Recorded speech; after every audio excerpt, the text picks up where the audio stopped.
My first real job was an intern at Oracle, which I did while I was at university, and I did it for 3 summers. One summer starting in the mailroom, one summer working in the shipping area where we actually shipped the software out, and the third one was working in a contracts room. The mailroom was surprisingly really fun because you got to meet everybody in the company, and you always hear stories about the people that started down in the mailroom. When you get to roam the halls of a big organization and get to meet all the senior execs and get to know people because they see your face every day, it's a great way as an intern to get your foot in the door. The progression path to becoming an MD is fairly linear for me. I started off as a business development rep qualifying leads, then I became a sales rep. Then I moved to becoming a first-line manager before becoming a second-line manager, before becoming a VP.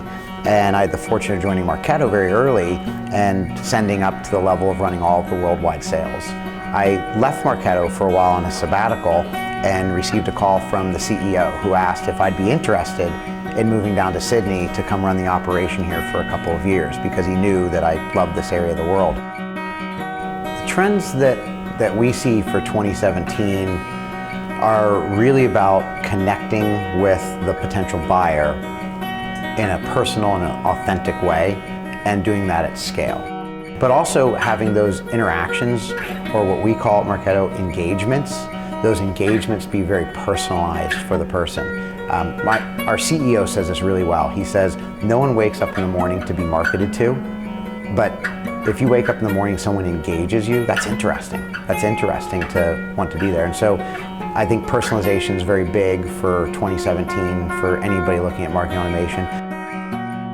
The difference of the culture between the States and ANZ is pretty profound. In the US, it's such a big market, a couple 100 million people versus 20 million here. So number one, the networks here in ANZ are super tight. Everybody seems to know everybody. A lot of work gets done through the known networks that people have. Number two is opportunities are farther and fewer between here. Whereas in the US, if somebody wakes up and doesn't like their organization or their boss or something about their job, it's pretty easy for them to be able to jump and make a move. Whereas here, I think people commit a little bit more to an opportunity because if you find a good place to work, it's harder to replicate that. And so there's a different mindset in the ANZ region that I've observed versus the US, and that the US is much more transitionary, much more fleeting, especially for the younger folks that come up and if they're not moving fast enough or in the right direction of where they want their career to go, they'll just opt to go to another company to make the change as opposed to sticking it out. First thing about the culture of Marketo and ANZ is it's a performance-based culture. People show up here to be the best at whatever role they are, whether they're in tech support or sales or in marketing.